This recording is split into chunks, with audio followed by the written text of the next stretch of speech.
Hi friends, welcome to daily current affairs. December 12, 2024లో ఉన్నటువంటి daily current affairs మనం discuss చేద్దామండి. So మనకి వివిధ దినపత్రికలు వచ్చినటువంటి అంశాలు ఎగ్జామినేషన్ పాయింట్ ఆఫ్ వ్యూ ఓకేనా. మరి జాతీయ పంచాయతీ అవార్డులని 2022-23 సంవత్సరానికి గాను ఒక దేశంలో గ్రామ పంచాయతీలు అత్యుత్తమమైన సేవలు అందించేటువంటి గ్రామ పంచాయతీలకి ఒక భారత రాష్ట్రపతి ద్రౌపది ముర్ము గారి చేతుల మీదుగా జాతీయ పంచాయతీ అవార్డులని ప్రదానం చేశారనమాట. December 11, 2024 ప్రదానం చేశారు. బట్ ఈ అవార్డులు ఎప్పుడంటే 2022-23 అనమాట. దానికి సంబంధించిన విశేషాలు చూద్దాం. సో మనకి ఆంధ్రప్రదేశ్ రాష్ట్రంలో ఒక 4 గ్రామ పంచాయతీలకు అవార్డులు వచ్చాయి. అండ్ తెలంగాణ రాష్ట్రం కూడా పెద్దపల్లిలోని ఒక గ్రామ పంచాయతీకి అవార్డు రావడం జరిగిందనమాట. మొత్తం తెలుగు రాష్ట్రాల నుండి ఇట్లా 5 అవార్డులు వచ్చాయి. అండ్ ఆంధ్రప్రదేశ్ మ్యారిటైమ్ ప్యాలెస్ని విడుదల చేయడం జరిగిందండి. ఏపీ మ్యారిటైమ్ అంటే ఆంధ్రప్రదేశ్ తీర ప్రాంతం వెంబడి ఎలాంటి పరిశ్రమలు అభివృద్ధి చేయాలి, ఎలాంటి మౌలిక సదుపాయాల కల్పన చేయాలి, ఎలా ఓడరేవులు నిర్మించాలి, సీ పోర్ట్స్ నిర్మించాలి, ఒక లక్ష్యం నిర్దేశించుకోవడం జరిగింది. దానిపైన ఒక ఉత్తర్వులు జారీ చేయడం జరిగింది ఆంధ్రప్రదేశ్ రాష్ట్ర ప్రభుత్వం. AP maritime policy 2024. నెక్స్ట్ వచ్చేసి champions of the earth. So మనకి వెస్టర్న్ ఘాట్స్ పశ్చిమ తీర ప్రాంతం, మన పశ్చిమ కనుమలు సహ్యాద్రులు అని చెప్పేసి అంటాం. ఈ పశ్చిమ కనుమలని కాపాడే విషయంలో మరి ఎంతో కృషి చేస్తున్నటువంటి వారు గొప్ప పర్యావరణవేత్తగా ఉన్నారు. వారే గాడ్గిల్ గారు. సో వారు మాధవన్ గాడ్గిల్. సో వారికి ఐక్యరాజ్యసమితి పర్యావరణ సంస్థ ఛాంపియన్స్ ఆఫ్ ది ఎర్త్ 2024 ఇవ్వడం జరిగింది. దానికి సంబంధించిన విశేషాలు చూద్దామండి. అండ్ ఇజ్రాయెల్ దేశం సిరియాలోని ప్రముఖ పట్టణాలపైన వ్యూహాత్మక దాడికి పాల్పడుతుంది. దానికి పెట్టిన పేరు వచ్చేసి operation arrow of Bashar. And మనకు మలేరియా టీకా అండి. ఇప్పుడు మూడవ మలేరియా టీకా పైన ప్రయోగాలు జరుగుతూ ఉన్నాయి. అది RH51 లేకపోతే మ్యాట్రిక్స్ M అని చెప్పేసి అంటాం. అది ఏందో చూద్దామండి. అండ్ 2031 నాటికి దేశంలో అణువిద్యుత్ ఉత్పత్తి అంచనా 22,480 మెగావాట్లుగా అనుకుంటున్నామని చెప్పేసి కేంద్ర ప్రభుత్వం చెప్పడం జరిగింది. దానికి సంబంధించిన విశేషాలు చూద్దామండి. అండ్ స్పోర్ట్స్ అప్డేట్‌లో చూసినట్లయితే ఫిఫా కప్ 2034లో ఎవరు నిర్వహించబోతున్నట్టే సౌదీ అరేబియా నిర్వహించబోతున్నట్టు FIFA federation of international football association అధికారికంగా ప్రకటించడం జరిగింది. దీనిపైన ఒక్కొక్క సంబంధించిన విశేషం చూద్దామండి ఇగ. సో మరి ఇక్కడ మనకి ఏపీలో 4 గ్రామ పంచాయతీలకి ఇట్లా చూడండి. చాలా ఇంపార్టెంట్ అండి. ఈ సంబంధించి చెప్పబోయే అవార్డు. సో మరి జాతీయ గ్రామ పంచాయతీ అవార్డు. అంటే ఇక్కడ మనకి 9 విభాగాల్లో ఇట్లా అవార్డ్స్ ఇస్తారు ఇందులో. ఇందులో చూసినట్లయితే ఇక్కడ సో జాతీయ పంచాయతీ అవార్డు అండి. నేషనల్ పంచాయతీ అవార్డులు అని చెప్పేసి అంటాం. జాతీయ పంచాయతీ అవార్డు అంటే పంచాయతీ సంస్థలకు ఇస్తారు. పంచాయతీ అవార్డులు అంటారు. పంచాయతీ అంటే మనకి తెలంగాణలో అయితే కొట్లాట కూడా అంటాం. కానీ పంచాయతీ అంటే అర్థం ఏందంటే సో ఒక గ్రామ పంచాయతీ అనమాట. ఆ గ్రామంలో ఉన్నటువంటి అభివృద్ధి అవన్నీ చూసుకొని అవార్డు ఇస్తారనమాట జాతీయ పంచాయతీ అవార్డులు. మరి జాతీయ పంచాయతీ అవార్డులు ఇది ఏ సంవత్సరానికి? 2022-23 సంవత్సరానికి నేషనల్ పంచాయతీరాజ్ అవార్డ్స్. ఇందులో మనం చూసినట్లయితే ఇప్పుడు సో ఏపీలో ఆంధ్రప్రదేశ్‌కి ఒక 4 అవార్డులు వచ్చాయండి. సో తెలంగాణ రాష్ట్రంలో ఒక గ్రామ పంచాయతీకి అవార్డు వచ్చింది. ఇట్లా గుర్తుపెట్టుకోండి. ఓకేనా? మరి ఏపీలో సో మరి ఇక్కడ ఎవరికొచ్చింది ఏపీలో? మరి ఏ గ్రామ పంచాయతీకి వచ్చింది ఏపీలో అని చెప్పేసి అంటే ఇక్కడ చిత్తూరు జిల్లా బొమ్మసముద్రం అండి. ఒకటొచ్చేది ఏంటంటే చిత్తూరు జిల్లా బొమ్మసముద్రం. అండి. చిత్తూరు జిల్లా బొమ్మసముద్రం అనే గ్రామ పంచాయతీకి అక్కడ గర్భిణీలకి మంచి ఆరోగ్య సదుపాయాలు కల్పించడం, గర్భిణులు తన ప్రసవం అయ్యేంత వరకు కూడా మెరుగైనటువంటి ఆరోగ్య సేవలు అందించే విషయంలో విశేషమైన కృషి చేయడం జరిగిందనమాట. గర్భిణీస్ అనమాట. ప్రెగ్నెంట్ ఉమెన్‌కి కూడా సేవ చేసినందుకనమాట. ప్రెగ్నెంట్ ఉమెన్‌కి 100% వాళ్ళకు సౌకర్యాలు కల్పించినందుకు ఈ చిత్తూరు జిల్లా బొమ్మసముద్రం పంచాయతీకి సో ఈ అవార్డ్ వచ్చిందనమాట. సో మరొకటి అనకాపల్లి జిల్లా. అనకాపల్లి జిల్లాకైతే 2 అవార్డులు వచ్చాయండి. 2 గ్రామ పంచాయతీలు. అనకాపల్లి జిల్లా అండి. అనకాపల్లి జిల్లా. ఈ బెల్లం అంటే మస్తు ఫేమస్ అండి అనకాపల్లి బెల్లము. సో మరి అనకాపల్లి అండి. అనకాపల్లి జిల్లా. అనకాపల్లి జిల్లాలో 2 అవార్డులు. ఆ 2 గ్రామ పంచాయతీలు ఏవంటే ఒకటి న్యాయంపూడి. మరి అక్కడ చూడండి ఎంత పేరులో ఎలా ఉన్నట్టు న్యాయంపూడి అండి. పేరులోనే ఉంది చూడండి న్యాయం. అందరికి న్యాయం దొరికింది న్యాయంపూడి. అండ్ ఇంకోటి తగరం పొడి అండి. తగరం అంటే ఒక ఖనిజం కూడా ఉంటదండి తగరం. తగరం పొడి. సో, ఈ 2 గ్రామాలకు ఇచ్చారండి తగరం పొడి. ఇక్కడ ఏం చేశారు ఇక్కడ మనకి ఇక్కడ ఇంపార్టెంట్ అండి. మరి న్యాయంపూడిలో ఏందంటే 100% తాగునీటిని ఏం చేశారంటే కుళాయిల ద్వారా అందించారండి. కుళాయిల ద్వారా 100% అంటే ప్రతి ఇంటికి 100% తాగునీటిని కుళాయిల ద్వారా అంటే ట్యాప్ ద్వారా తాగునీటి డ్రింకింగ్ వాటర్‌ని అందించినందుకు ఈ యొక్క సంబంధించినటువంటి గుర్తింపనమాట. మరి తగరంపూడిలో ఎందుకు ఇచ్చారండి ఇక్కడ? 100% ఇక్కడ కూడా 100% ఏం చేశారంటే వ్యర్థ పదార్థాలు ఉంటాయి కదా! వ్యర్థ పదార్థాలు అంటే చెత్త, చెదారం ఉంటది కదా! ఈ వ్యర్థ పదార్థాలను 100% 100% ఈ వ్యర్థ పదార్థాలను సేకరించారు. సేకరించి అంటే ఈ యొక్క చెత్తనంతా సేకరించి ఏం చేశారంటే, ఆ చెత్త నుండి 72 టన్నుల ఎరువును తయారు చేశారండి. ఫెర్టిలైజర్స్ తయారు చేయడం జరిగిందనమాట. ఇది ఒక ఫెర్టిలైజర్స్ అంటే ఎరువు తయారు చేయడం జరిగింది. అంటే ఫెర్టిలైజర్ తయారు చేయడం జరిగింది. దీనికి గుర్తింపిచ్చారు. మరి ఏపీలో సో, మరో గ్రామ పంచాయతీ జాతీయ అవార్డ్ వచ్చింది. ఎందుకోసమంటే ఇదొక 2, 2, 3 మొత్తం 4 కాబట్టి 4 అవార్డ్ ఏందంటే కృష్ణా జిల్లా అండి. కృష్ణా జిల్లా ముప్పాల గ్రామ పంచాయతీకొచ్చింది. మరి కృష్ణా జిల్లా ముప్పాల, మరి ముప్పాల. కృష్ణా జిల్లా ముప్పాల. మరి ఏంది ఇక్కడ ఏందంటే వృద్ధులు, వికలాంగులు, వితంతువులు, కళాకారులకు. చూడండి ఇక్కడ వృద్ధులు అంటే ఓల్డ్ ఏజ్ పర్సన్స్ అండి. వృద్ధులు, వికలాంగులు, దివ్యాంగులు అని చెప్పేసి వికలాంగులండి. వికలాంగులు మరి వాళ్ళకు ఒక ఫిజికల్ హ్యాండిక్యాప్డ్ వాళ్ళు దివ్యాంగులు అని చెప్పేసి అంటాం వికలాంగులు. తర్వాత వితంతువులు, తర్వాత కళాకారులు. విడోస్ అనమాట వితంతువులు. మరి ఇంకోటి కళాకారులు, ఆర్టిసన్స్ అనమాట కళాకారులు. ఈ యొక్క ముప్పాలలో ఒక 900 మంది ఉన్నారనమాట. వీళ్ళందరూ కూడా ప్రతి నెల ఏం చేస్తారంటే సో, సామాజిక కార్యక్రమాల్లో భాగంగా సామాజిక పింఛన్ అందిస్తున్నారనమాట. వీళ్ళందరూ కూడా పింఛన్లని అంటే పెన్షన్స్‌ని సక్రమంగా అందించి సామాజిక సంరక్షణలో బాధ్యత వహించినందుకు గాను ఇలా ముప్పాల గ్రామానికి, గ్రామ పంచాయతీకి నేషనల్ అవార్డ్ రావడం జరిగిందండి. ఇలా 4 ఏపీలో 4 గ్రామ పంచాయతీలకు అవార్డొచ్చాయి. మరి వాట్ అబౌట్ తెలంగాణ అండి మరి? తెలంగాణలో కూడా ఒకటి చెప్పుకున్నాంగా తెలంగాణలో. యెస్. తెలంగాణలో మరి సో, ఎవరికి మరి ఏ గ్రామ పంచాయతీకి లాస్ట్ క్లాస్‌లో కూడా మనం డిస్కస్ చేసినాం. తెలంగాణలో కూడా సో, మరి ఏ గ్రామ పంచాయతీకి అవార్డ్ వచ్చిందండి ఇక్కడ? వుమెన్ ఫ్రెండ్లీ గ్రామ పంచాయతీ. తెలంగాణలో గమనించండి తెలంగాణలో వుమెన్ ఫ్రెండ్లీ అంటారండి. వుమెన్ ఫ్రెండ్లీ అంటే మహిళలకి ఆ విధంగా ఉపయోగపడే విధంగా, మహిళలకి సపోర్ట్ చేసే విధంగా women friendly so, panchayat award అంటారండి. పంచాయతీ అవార్డ్ ఇచ్చారు. మరి 2022, 23 సంవత్సరానికి మరి తెలంగాణలో కేంద్ర ప్రభుత్వం చేత మరి వుమెన్ ఫ్రెండ్లీ పంచాయతీ అవార్డ్‌ని ఉత్తమ గ్రామ పంచాయతీ అవార్డ్ అంటే వుమెన్ ఫ్రెండ్లీ విభాగంలో ఉత్తమ గ్రామ పంచాయతీ అవార్డు పొందినటువంటి గ్రామం ఏదంటే ఇక్కడ మరి భారత రాష్ట్రపతి ద్రౌపది ముర్ము చేతుల మీదుగా తీసుకోవడం జరిగింది. ఆ జిల్లా కలెక్టర్. సో, పెద్దపల్లి జిల్లా అండి. ఒకప్పుడు ఇదంతా ఉమ్మడి కరీంనగర్ జిల్లా ఉండే. పెద్దపల్లి జిల్లా చిల్లపల్లి అనే గ్రామం అండి. ఇక్కడ 2 పల్లీలు చూడండి. పెద్దపల్లి, చిల్లపల్లి అనే గ్రామ పంచాయతీ అనమాట. సో, ఇక్కడ ఏందంటే ఇక మహిళల సంరక్షణ విషయంలో కృషి చేసినందుకు గాను ఈ అవార్డ్ ఇస్తున్నారు. 75 లక్షల రూపాయలు ఈ అవార్డు గ్రహీతకి ఇస్తారు. అంటే ఈ యొక్క ఈ గ్రామానికి ఇచ్చిరనమాట.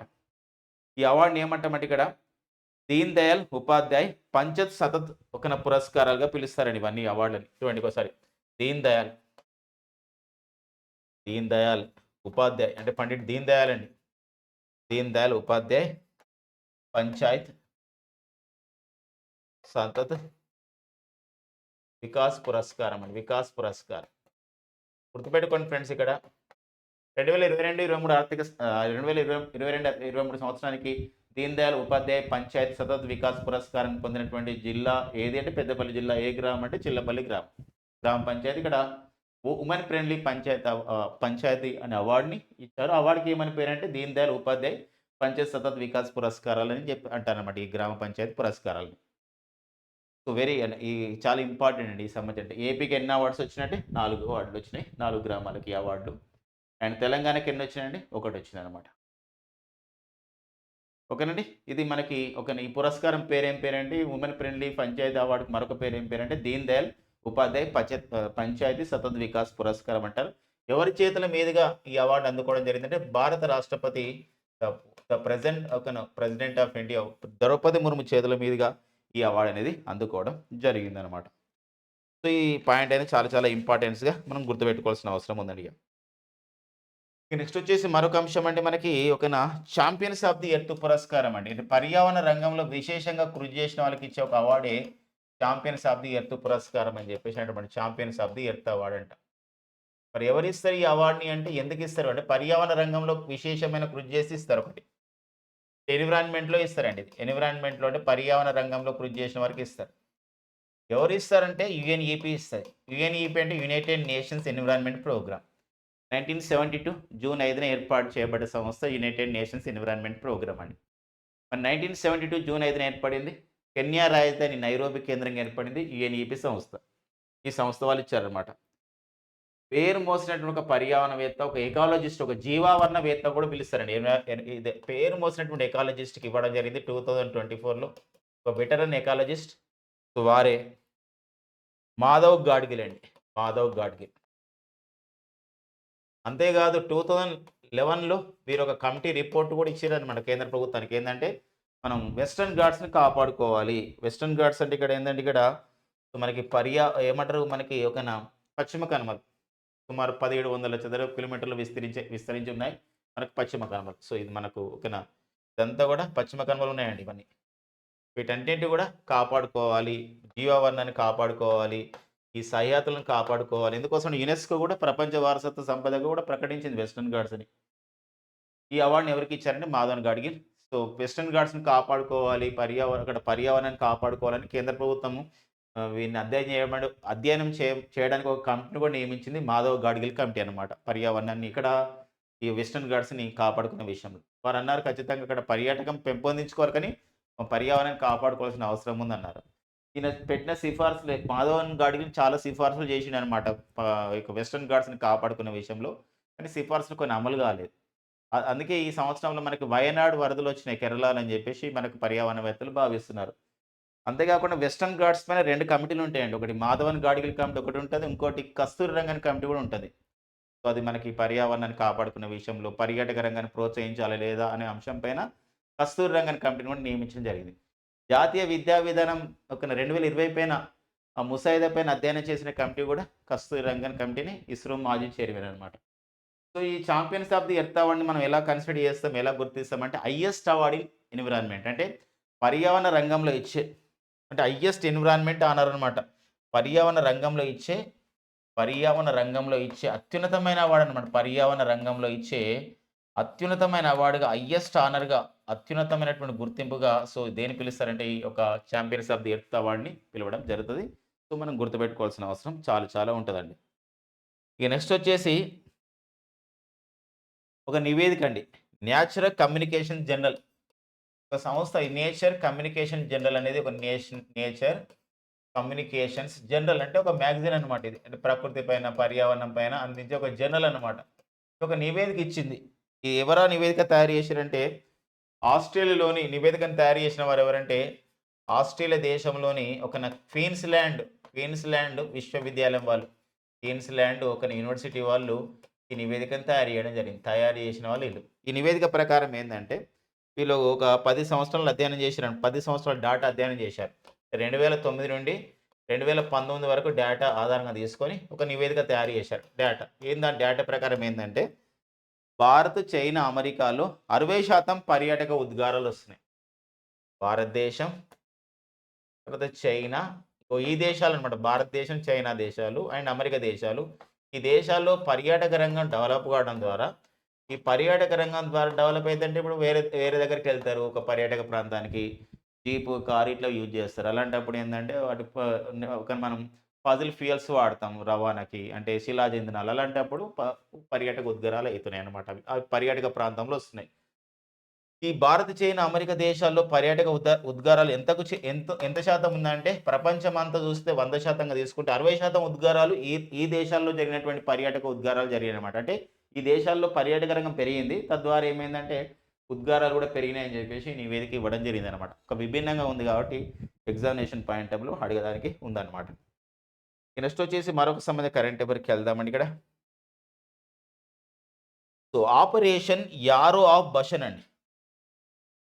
సో, ఆపరేషన్ మనకు న్యూస్‌లో ఉందండి. Operation so, arrow of Bashan. Bashan అంటే ఏందంటే బషన్ అంటే ఏందంటే ఇజ్రాయెల్‌కి ఉత్తర భాగం ఉన్న ప్రాంతాన్ని బషన్ అంటాం ఆధ్యాత్మిక గ్రంథాల్లో. అంటే ఇజ్రాయెల్‌లోని ఆధ్యాత్మిక గ్రంథాల్లో ఏముంటదంటే ఒక ఆధ్యాత్మిక గ్రంథాల్లో ఇజ్రాయెల్ ఉంది కదండి, ఇజ్రాయెల్కి ఉత్తర భాగాలు ఉన్నటువంటి ఏదైతే ఉందో ఇది మనం బషన్గా పిలుస్తారనమాట. ఈ ఉత్తర భాగం సిరియా ఉంటుంది. ఈ సిరియాలోని ఇప్పుడు డమస్కస్ ఇలాంటి అన్ని ప్రాంతాలు కూడా సో అక్కడ ఉన్నటువంటి తిరుగుబాటు దళాలైనటువంటి so Hayat Tahrir Hayat Tahrir al Sham అని చెప్పేసి ఉందండి. దీన్ని మనం హెచ్టిఎస్ అంటామండి. HTS Hayat Tahrir al Sham అనే SHAM Sham. So Hayat Tahrir al Sham అని చెప్పేసి అంటాం. ఇది ఒక సంస్థ అనమాట. ఇది ఒక తిరుగుబాటు సంస్థ. ఇప్పుడు మనకి అక్కడ సిరియాలో కుటుంబ పాలన అంతం చేసింది. ఇప్పుడు వీళ్ళు అధికారంలోకి వచ్చారు. వీళ్ళు తాత్కాలిక ప్రధాని కూడా ప్రకటించడం జరిగింది ఆల్ బషర్ని. ఇలాంటి క్రమంలో ఇజ్రాయెల్ ఏం చేస్తుందంటే సిరియా అంటే ఈ ఇజ్రాయెల్కి ఉత్తర భాగంలో ఉన్నటువంటి ఈ బషన్ ప్రాంతం అంటే ఏంటంటే ఆధ్యాత్మికంగా బషన్ ప్రాంతంలో ఈ ప్రాంతంలో ఉన్నటువంటి పేరొందినటువంటి పట్టణాలు ఏవైతే ఉన్నాయో వ్యూహాత్మకంగా పేరొందిన పట్టణాలు ఉంటాయి. అంటే మళ్ళీ ఏమన్నా దాడులు వస్తే మళ్ళీ అంటే గతంలో ఒకన సిరియా విషయంలో మనం గమనించినట్లయితే గతంలో కొంచెం ఇక్కడ సిరియాకి ఇజ్రాయెల్స్ మధ్య కొంచెం ప్రాంతం ఉండే అనమాట. అది మనకి గొలనైట్స్ అని చెప్పేసి అంటే అది ఇప్పుడు ఇజ్రాయెల్ వశపరుచుకుంది. ఇలాంటి క్రమంలో మళ్ళీ వచ్చే కాలంలో సిరియా ఎలాంటి మన పైన దాడి చేయకూడదు. So of course Hayat Tahrir al షామ్కి ఇజ్రాయెల్ మద్దతు ఇచ్చినప్పుడు కూడా వ్యూహాత్మకంగా మరి పట్టణాలు ఉండకూడదని చెప్పేసి వివిధ పట్టణాలపైన దాడి చేస్తుంది. ఎవరు? ఇజ్రాయెల్ దాడి చేస్తుంది. దానికి ఏమని పేరంటే ఆపరేషన్ ఆరో ఆఫ్ బషన్ అంటాం. కాబట్టి అడిగే అవకాశం ఉంది. ఇజ్రాయెల్లోని ఉత్తర భాగంలోని ఒక ప్రాంతంలో ఇజ్రాయెల్ వ్యూహాత్మకంగా సిరియాలోని పట్టణాలపైన దాడి చేసే కార్యక్రమానికి పెట్టిన పేరేం పేరంటే ఆపరేషన్ ఆరో ఆఫ్ బషన్. మరి ఇటీవల సిరియాను మొత్తం కూడా వశపరుచుకున్నటువంటి తిరుగుబాటు దళాలు ఏవి, అక్కడ కుటుంబ పాలనని అంతమందించినటువంటి వాటి సంస్థ పేరేం పేరంటే అయ్యత్ తహరీర్ ఆల్ షామ్ అండి. సో మనకి విశేషం అండి ఇది. ఇక నెక్స్ట్ వచ్చేసి మనకి ఒక రికార్డు సాధించడం జరిగిందండి భోపాల్లో. గీతా పఠనం అంటే భగవద్గీత పఠనం జరిగిందనమాట. ఒకటేసారి 6,000 మంది ఏం చేశారంటే ఈ యొక్క భగవద్గీత పఠనం చేశారు భోపాల్లోని లాల్ పరేడ్ మైదానంలో. సో ఇది వీళ్ళు ఒక గ్రౌండ్లో రికార్డు సాధించడం జరిగింది భోపాల్లో, మధ్యప్రదేశ్లో. సో మరి మధ్యప్రదేశ్ ముఖ్యమంత్రి మోహన్ యాదవ్ గారు ఈ రికార్డును అందుకోవడం జరిగింది. ఇటీవల కాలంలో Guinness book of the world అండి. సో మరి గిన్నీస్ బుక్ ఆఫ్ ది వరల్డ్లోకి వెళ్ళినటువంటి గీతా పఠనం ఎక్కడ జరిగిందంటే మధ్యప్రదేశ్లో.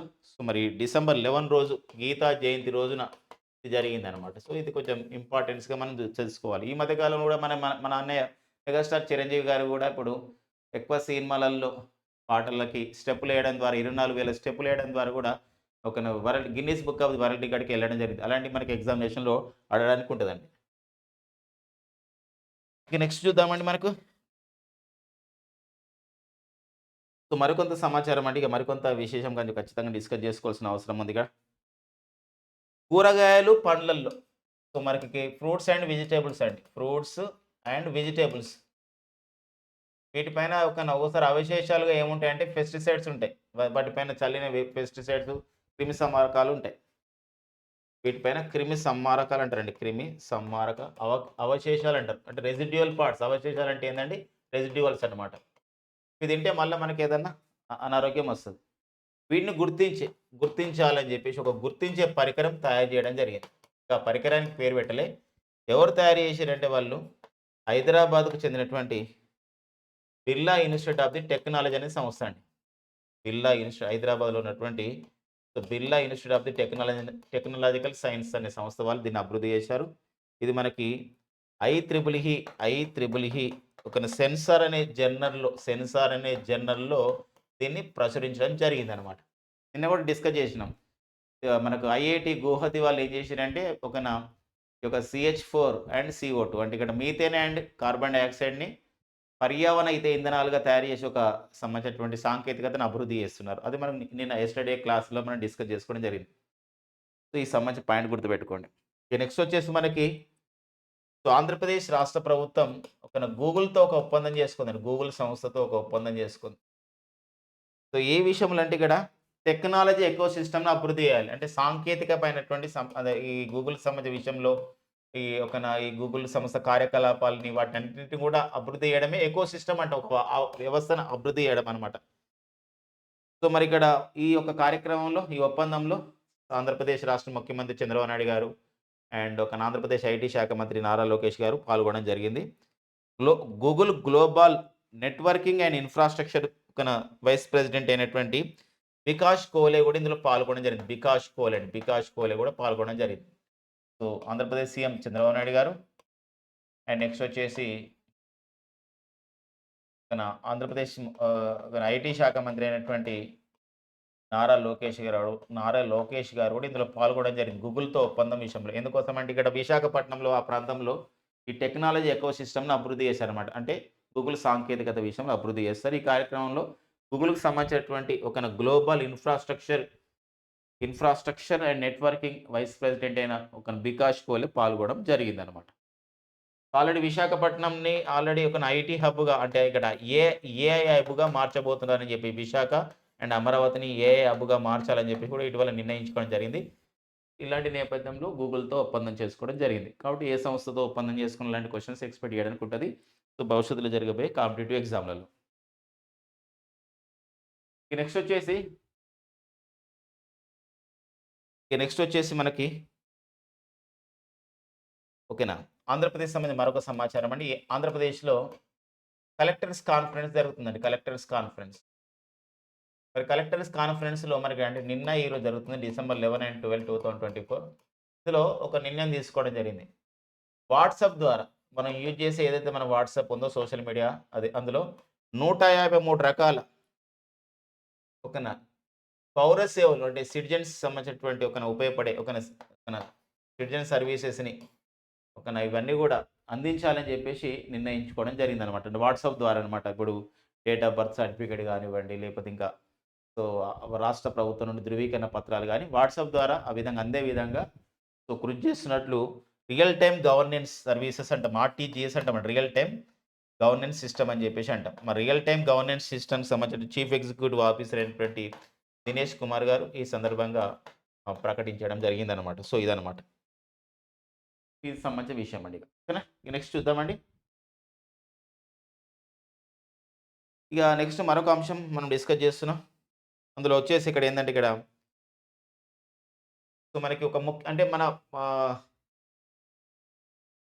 మన పరిశ్రమలకి అభివృద్ధికి ఉపయోగపడే ముఖ్యమైనటువంటి లోహాలు, మూలకాలని, ఖనిజాలని మనం ఏమంటామంటే క్రిటికల్ మినరల్స్ అని చెప్పేసి అంటామండి. క్రిటికల్ మినరల్స్ అంటాం. ఇది కేంద్ర ప్రభుత్వం ధృవీకరించింది అన్నమాట. క్రిటికల్ మినరల్స్ అని దేని అంటామంటే పరిశ్రమ అవసరాలు తీర్చే విధంగా ఉన్నటువంటి మినరల్స్. ఇప్పుడు ఫర్ ఎగ్జాంపుల్ మనం విద్యుత్ వాహనాలు వాడుతున్నాం అంటే సో లిథియం కావాలి. లిథియం అనేది ఒక క్రిటికల్ మినరల్. అట్లా ఇలా క్రిటికల్ మినరల్స్ ఆంధ్రప్రదేశ్‌లో ఎలా అవైలబుల్‌గా ఉన్నాయని చెప్పేసి పార్లమెంట్‌లో ఒక క్వెషన్ వచ్చినప్పుడు మరి కేంద్ర గనుల శాఖ మంత్రి కిషన్ రెడ్డి గారు ఒక సమాధానం ఇచ్చారు. అది మనకు వార్తగా ఉంది. ఏందంటే ఆంధ్రప్రదేశ్‌లో ఎన్ని రకాల క్రిటికల్ మినరల్స్ అవైలబుల్‌గా ఉన్నాయి ఆంధ్రప్రదేశ్‌లో అంటే ఆంధ్రప్రదేశ్‌లో క్రిటికల్ మినరల్స్ ఎన్ని ఉన్నాయంటే 5 రకాలు ఉన్నాయి. ఏవేవంటే ఈస్ట్ గోదావరిలో గ్రాఫైట్ అనేది క్రిటికల్ మినరల్‌గా ఉందంట. గ్రాఫైట్ అవైలబుల్‌గా ఉందని. అండ్ నెక్స్ట్ వచ్చేసి ఇక్కడ విజయనగరం అండి. విజయనగరంలో మ్యాంగనీస్ అండ్ కోబాల్ట్ అనేది అవైలబుల్‌గా ఉన్నాయి క్రిటికల్ మినరల్స్. అండ్ అనంతపురంలో టంగ్స్టన్ సో ఈ యొక్క క్రిటికల్ మినరల్ అవైలబుల్‌గా ఉందని. అండ్ కడపలో మనకి లిథియం అనే క్రిటికల్ మినరల్ అవైలబుల్‌గా ఉందని చెప్పేసి చెప్పడం జరిగిందనమాట. ఇలాంటివి మనకు అడుగుతున్నాడు. ఇప్పుడు ఈ మధ్య కాలంలో చూడండి కర్నూలులోని జొన్నగిరి అనే ప్రాంతం ఉంది. జొన్నగిరి అంటాం. అక్కడ ఇప్పుడు బంగారం నిల్వలు కనిపెట్టడం జరిగింది. వెంటనే కాంపిటేటివ్ ఎగ్జామ్‌లో మనకు అడిగిండనమాట. అట్లా మనకి అడిగే అవకాశం. ఇటీవల కాలంలో లోకసభలో, పార్లమెంట్‌లో ఆంధ్రప్రదేశ్‌లో అవైలబుల్‌గా ఉన్నటువంటి క్రిటికల్ మినరల్స్ ఏవంటే ఇక్కడ 5 అనమాట. ఇది graphite 1, manganese, cobalt 2, 3, tungsten 4 and lithium 5 అనమాట. నెక్స్ట్ మరొక అంశం అండి. వెరీ వెరీ ఇంపార్టెంట్ మనకి RH 5.1 అంటామండి. సో RH 5.1 దీన్ని మనం ఇంకొక ఏ విధంగా పిలుస్తామంటే మ్యాట్రిక్స్ అంటామండి. మ్యాట్రిక్స్ ఎం అంటాం. ఇంగ్లీష్‌లో కూడా రాసుకోవచ్చు. మ్యాట్రిక్స్ ఎం ఏందంటే ఇవి మలేరియా టీకా అనమాట. ఇది మలేరియా టీకాని అభివృద్ధి చేశారు. ఎవరు అభివృద్ధి చేశారంటే ఆక్స్ఫర్డ్ శాస్త్రవేత్తలు అభివృద్ధి చేశారు. ఈ ఆక్స్ఫర్డ్ శాస్త్రవేత్తలు అభివృద్ధి చేసినటువంటి ఈ యొక్క మలేరియా టీకా ఏదైతే ఉందో ఈ ఆక్స్ఫర్డ్ శాస్త్రవేత్తలు అభివృద్ధి చేసినటువంటి మలేరియా టీకాని ఎక్కడ క్లినికల్ ట్రయల్స్ జరిపిరు అంటే ఆక్స్ఫర్డ్ యూనివర్సిటీ అండ్ బుర్కినో ఫాసో దేశంలో క్లినికల్ ట్రయల్స్ జరిపితే ఏంటంటే చాలా పాజిటివ్ రెస్పాన్స్ అనేది రావడం జరిగిందనమాట. ఈ ప్లాస్మోడియం వైవాక్స్ ఇప్పుడు మలేరియా కారణానికైనా పరాన్నజీవి ఏంటంటే మలేరియాకు కారణమే పరాన్నజీవి పారాసైట్ ఏంటంటే ప్లాస్మోడియం వైవాక్స్, ప్లాస్మోడియం పాలిస్పేరియం ఇలా ఉంటాయి. ఇది ప్లాస్మోడియం వైవాక్స్ పైన చాలా పనిచేసి ఏం చేస్తుందంటే రోగాన్ని రాకుండా చేస్తుంది, మలేరియా రోగాన్ని. అది దీని ప్రత్యేకత అని చెప్పడం జరిగింది. యాక్చువల్‌గా ఇది మనం ప్రపంచంలో అభివృద్ధి చేయబడ్డ మూడవ మలేరియా టీకా. మరి ప్రపంచంలో అభివృద్ధి చేయబడ్డ తొలి మలేరియా టీకాలు ఏవంటే ఆర్టీఎస్ అండి. ఆర్టీఎస్, ఎస్ ఒకటి. దీనికి మరొక పేరు AS01. ఇంకోటి R21 are matrix. So matrix అండి. ఇది కూడా మనకు ఓకేనా. ఇది కూడా మనకు ఒకటి ఉందన్నమాట. R21 అని చెప్పేసి అంటాం. మాస్క్రిక్స్ అని చెప్పేసి అండి. R2 అంటే మాస్క్రిక్స్ అని చెప్పేసి అంటామండి. ఇవి 2 వ్యాక్సిన్స్. ఇది మొదటి వ్యాక్సిన్ మలేరియా మొదటి వ్యాక్సిన్ ఇది. ఇది రెండో వ్యాక్సిన్. ఇప్పుడు మూడో వ్యాక్సిన్ కూడా వచ్చింది. ఈ 2 వ్యాక్సిన్‌లు ఏందంటే కాలేయంలో ఏదన్నా మలేరియా డిసీజ్ కాజింగ్ ఆర్గానిజమ్స్ ఉంటే చంపేస్తాయి. కానీ ఇదేంటంటే ప్లాస్మోడియం వైవాక్సిన్ డైరెక్ట్‌గా చంపేస్తుందన్నమాట రక్తంలో. అది దీని ప్రత్యేకత. ఏది RH51 మలేరియా టీకా. ఇప్పుడు ఇంతవరకు అభివృద్ధి చేయబడ్డ మలేరియా టీకాలు 3 అన్నమాట. ప్రపంచంలో తొలిసారిగా ఏ దేశం మలేరియా టీకాను తమ దేశంలోని పిల్లలకి అవైలబుల్‌గా చేసింది WHO సూచనతో అంటే కామెరూన్ దేశం. ప్రపంచంలో కామెరూన్ కంట్రీ అండి. Cameroon the first country introduced the malaria vaccine అంటే కామెరూన్ కంట్రీ. సో ఆ పాయింట్ కొంచెం గుర్తుపెట్టుకోవాల్సిన అవసరం ఉంటుందండి. ఓకేనా. ఈ 2024లో మనకి కేప్ వర్డే దేశం 2024లో కేప్ వర్డే దేశం మలేరియా రహిత దేశంగా ప్రకటించబడింది. 43వ మలేరియా రహిత దేశంగా ప్రకటించబడింది కేప్ వర్డే దేశం అన్నమాట. సో ఇట్లా మనకు మలేరియా పైన ఉన్నటువంటి అప్డేట్స్ అండి. ఇక నెక్స్ట్ వచ్చేసి మనకు విషయం అండి ఇక్కడ ఏపీ మ్యారిటైమ్ పాలసీ పైన మనకు అడుగుతున్నాడండి. ఏపీ అడిగే అవకాశం ఉంది. ఏపీ కాంపిటేటివ్ ఎగ్జామ్స్ రాసే వాళ్ళు గుర్తుపెట్టుకోండి. లేకపోతే మిగతా మన తెలంగాణ కాంపిటేటివ్ ఎగ్జామ్స్ రాసే వాళ్ళు కూడా ఇటీవల మ్యారిటైమ్ పాలసీని విడుదల చేసిన రాష్ట్రం ఏదంటే ఇక్కడ ఆంధ్రప్రదేశ్ అనే అంశం కూడా ఇంపార్టెంట్‌గా ఉంటుందండి. ఏపీ మ్యారిటైమ్ పాలసీ ఎలా ఉంటుందో చూద్దాం. 2030 నాటికి మారిటైమ్ రంగంలో ఈ నావికా రంగంలో అంటే ఈ యొక్క తీర ప్రాంతాన్ని అభివృద్ధి చేసే విషయంలో మనం కీలక పాత్ర వహించాలని చెప్పేసి ఒక ప్రధానమైన విషయం. లాజిస్టిక్స్ కూడా అభివృద్ధి చేయాలి. ప్రపంచంలో కీలకమైన అంశాలండి. ఏపీ మారిటైమ్ అంశంలో కీలకమైనటువంటి ఒక ఫీచర్స్ ఏంటంటే ప్రపంచ స్థాయిలో 20 పోర్టులు అంటే 20 ఓడరేవుల్లో కనీసం ఒకటి ఏపీలో ఉండాలి. అంటే ప్రపంచంలో టాప్ 20 సీ పోర్ట్స్‌లో ఒకటి ఏపీ నుండి ఉండాలి. ఎప్పటి వరకి? బై ది 2030 నాటికి. ఇదొక లక్ష్యం. ఇంకొక లక్ష్యం ఏందంటే 2047 నాటికి మొత్తం ఎగుమతుల్లో మన భారతదేశంలోని భారతదేశంలోని మొత్తం ఎగుమతుల్లో అంటే భారతదేశం నుండి ఎగుమతులు తీర ప్రాంతం నుండి జరుగుతున్నప్పుడు ఎగుమతుల్లో అంటే ఎక్స్‌పోర్ట్స్‌లో 20% ఏపీలోని మన పోర్ట్స్ నుండి జరగాలి. ఆ విధంగా లాజిస్టిక్స్‌ని అభివృద్ధి చేయాలి. ఇదొక అంశం. ఇంకొక అంశం ఉందండి. ఏందంటే 2030 నాటికి ఏపీలో ఉన్నటువంటి మొత్తం సీ పోర్ట్స్ ఏవైతే ఉన్నాయో ఆ సీ పోర్ట్స్‌ని కొన్ని అభివృద్ధి చేసినవి అండ్ చేస్తున్న వాటిల్లో 75% యుటిలైజ్ చేసుకోవాలి. అంటే వాటిని వినియోగించుకునే విధంగా మనం దాని మౌలిక సదుపాయాల కల్పన చేయాలి. అంతేకాకుండా మరొకటి ఏంటంటే సముద్ర విశ్వవిద్యాలయం అంటే మ్యారిటైమ్ అంటామండి. Maritime university నెలకొల్పాలి. అండ్ నైపుణ్య శిక్షణ కేంద్రాలు అంటే స్కిల్డ్ డెవలప్మెంట్ సెంటర్స్ ఏర్పాటు చేసి ఈ రంగంలో ఒక 2028 నాటికి 5,000 మందికి శిక్షణ ఇవ్వాలి అని చెప్పేసి దీని ఉద్దేశం అండి. మరొకసారి చెప్తున్నా చూడండి. మ్యారిటైమ్ యూనివర్సిటీ అంటే నావిక విశ్వవిద్యాలయం ఏర్పాటు చేయాలి, లేదా సముద్ర విశ్వవిద్యాలయం ఏర్పాటు చేయాలి ఆంధ్రప్రదేశ్లో. గతంలో అనుకున్నారు విశాఖపట్నంలో ఏర్పాటు చేయాలని. అండ్ స్కిల్ డెవలప్మెంట్ సెంటర్ అంటే నైపుణ్య శిక్షణ కేంద్రాల ద్వారా ఈ నావిక సంబంధించినటువంటి ఓడరేవుల్లో పనిచేయడానికి ఒక 5,000 మంది సిబ్బందిని ఏం చేయాలంటే మనం తయారు చేసుకోవాలి. మరొక విషయం ఏంటంటే ఇక్కడ గ్లోబల్ షిప్‌యార్డ్ అంటే గ్లోబల్ షిప్‌యార్డ్ అంటాం. గ్లోబల్ షిప్‌యార్డ్ అంటే ఏందండి? ఇప్పుడు షిప్‌యార్డ్ మన దగ్గర విశాఖపట్నంలో షిప్‌యార్డ్ ఉంది. ఇప్పుడు ఇట్లా గ్లోబల్ షిప్‌యార్డ్ రంగంలో అంటే ఓడల్ని అభివృద్ధి చేసే విషయంలో 2047 నాటికి మన ఆంధ్రప్రదేశ్ రాష్ట్రంలో 25% ఓడరేవుల్ని 25% ఓడల్ని అభివృద్ధి చేసే విధంగా మనం షిప్‌యార్డ్స్‌ని అభివృద్ధి చేసుకోవాలి. మరొకసారి గ్లోబల్ షిప్‌యార్డ్ విభాగంలో అంటే ప్రపంచవ్యాప్తంగా పోటీ పడుతూ ఈ యొక్క షిప్‌యార్డ్స్ విషయంలో ఓడలను నిర్మాణం చేసే విషయంలో 2047 నాటికి మొత్తం ఓడలు నిర్మాణం చేసే విషయంలో 25% వాటా ఆంధ్రప్రదేశ్‌కి ఉండాలని చెప్పేసి ఏపీ మారిటైమ్ పాలిసీ 2024 విడుదల చేయడం జరిగింది.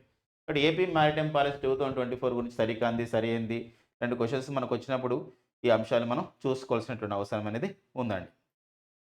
సో, ఇవి మనం దీంతో పాటుగా ఇక మనకు నెక్స్ట్ వచ్చేసి మనకి మరొక విషయం అండి ఇక్కడ అణువిద్యుత్ సామర్థ్యం. సో, మన భారతదేశంలో అణువిద్యుత్ సామర్థ్యం మన భారతదేశంలో అటామిక్ పవర్ ఎలా ఉంది? అణువిద్యుత్ సామర్థ్యం. మన భారతదేశం అణువిద్యుత్ సామర్థ్యాన్ని పెంపొందించుకోవాలని చెప్పేసి అంటే పార్లమెంట్‌లో క్వెషన్ అడిగినప్పుడు దీనికి సమాధానం ఇది పార్లమెంట్‌లో జరుగుతున్న చర్చ సందర్భంగా వచ్చిన సమాధానం. సో, ప్రస్తుతం 2024లో అణువిద్యుత్ సామర్థ్యం ఎంతంటే ఇప్పుడు ఇప్పటివరకు 8,881 మెగావాట్స్ అండి అణువిద్యుత్. ఇప్పుడు మన దగ్గర కుడంకులం అణువిద్యుత్ కేంద్రం, కాకరాపారు ఇట్లా అణువిద్యుత్ కేంద్రాలు ఉన్నాయి. ఖైగా కొన్ని ఉన్నాయండి. ఇట్లా తారాపూర్ ఫస్ట్ అణువిద్యుత్ కేంద్రం మన ఇండియాలో. అలా మొత్తం అణువిద్యుత్ కేంద్రాల్లో ఇప్పుడు అణువిద్యుత్ ఎంతంటే 8,081 మెగావాట్లు. గతంలో అయితే 4,780 మెగావాట్లు ఉండేది. ఇప్పుడు పెరిగిందనమాట. అదే 2031 నాటికి 22,480 మెగావాట్లుగా అణువిద్యుత్ తయారవుతదని చెప్పేసి, ఉత్పత్తి చేస్తామని చెప్పేసి భారత ప్రభుత్వం మన ఇండియా గవర్నమెంట్ ఆఫ్ ఇండియా దీన్ని అంచనా వేయడం జరిగిందనమాట. సో, ఇది కానీ ప్రపంచంలో జర్మనీ లాంటి దేశాలైతే అణువిద్యుత్ కేంద్రాలని అటామిక్ పవర్ స్టేషన్స్ ఏం చేసినాయి ఇటీవల కాలంలో 3 అణువిద్యుత్ కేంద్రాలని క్లోజ్ చేసినాయి. ఎందుకోసం అంటే ఇక్కడ ఈ యొక్క కర్బన ఉద్గారాలు తగ్గించుకోవాలి, పర్యావరణాన్ని కాపాడుకోవాలని. కొన్ని దేశాలు ఇలా చేస్తున్నాయి. కొన్ని దేశాలు అలా చాలా వరకు అయితే కొన్ని దేశాలు చేస్తున్నాయి అనమాట. లక్ష్యం అనమాట ఇది అణువిద్యుత్ కేంద్రాల విషయంలో. అట్లా మనం చూసుకోవాల్సిన అవసరం ఉందండి. ప్రపంచంలోనే పర్యావరణయుతంగా చేయడానికి ఏ దేశం ఇటీవల కాలంలో అణువిద్యుత్ కేంద్రాలని మూడింటిని క్లోజ్ చేసింది, ఉత్పత్తిని ఆపేసిందంటే జర్మనీ. మన దేశం యొక్క లక్ష్యం ఏంటంటే ఇదనమాట. ఇట్లా మనం వైస్ వర్సగా కంపారిజన్ చేసుకోవాల్సిన అవసరం ఉందండి. సో, ఇవ్వండి మనకి ఈ యొక్క డిసెంబర్ 12, 2024 ఉన్న current affairs. Thank you friends and all the best.